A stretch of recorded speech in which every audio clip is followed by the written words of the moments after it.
भाई साहब क्या कर रहे हो? आगे मत ठोक दूंगा भाई साहब। ले जा बेटा, मैं भी देखता हूँ तू मेरी मोटरसाइकिल कैसे हजम करता है।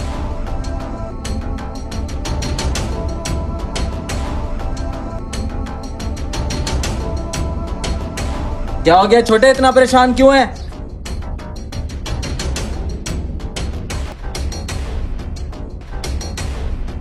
उनकी इतनी जुर्रत, क्या उनको नहीं पता कि तू एमएनए का भाई है? मुझे नहीं पता, मुझे आज की आज मेरी मोटरसाइकिल चाहिए। परेशान ना हो छोटे, आज की आज ही मिलेगी, चल मेरे साथ। कुछ देर बाद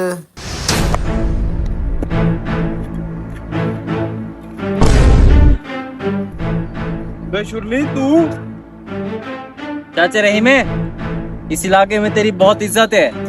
अगर तूने अपने बेटे को अच्छी तरबियत दी होती ना, तो ये राह चलते मुसाफिरों की डकैती ना करता। क्या हो गया है मैंने साहब? क्या कर दिया है मेरे बेटे ने? पूछो इससे क्या किया इसने। बता बे क्या किया है? साले बोल कुछ। अब्बा वो गलती हो गई मुझसे।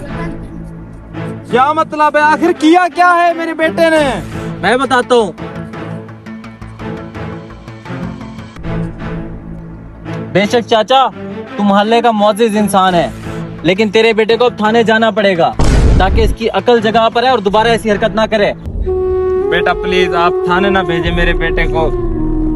मैं आपके आगे अपनी इज्जत रखता हूँ, माफ कर दे मेरे बेटे को इस बार। अब्बा एक मिनट, एमएनए साहब मैं मानता हूँ मुझसे गलती हुई है, मैं दोबारा ये हरकत नहीं करूँगा, पर मेरे अब्बे की इज्जत यूं नीलाम मत करो। यही बात पहले सोचनी चाहिए थी। ऐसा कोई काम ही ना करो जिसकी वजह से तुम्हारे माँ बाप की इज्जत खराब हो। उठ जाओ चाचा।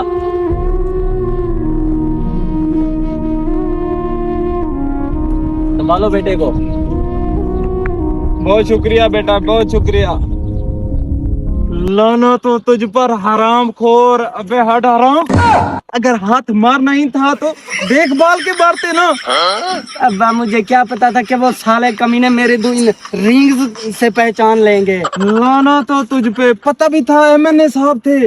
अगर तुम्हें जेल भेज देते तो 10 साल तेरी जमानत नहीं होनी थी। चल कमीने घर। हेलो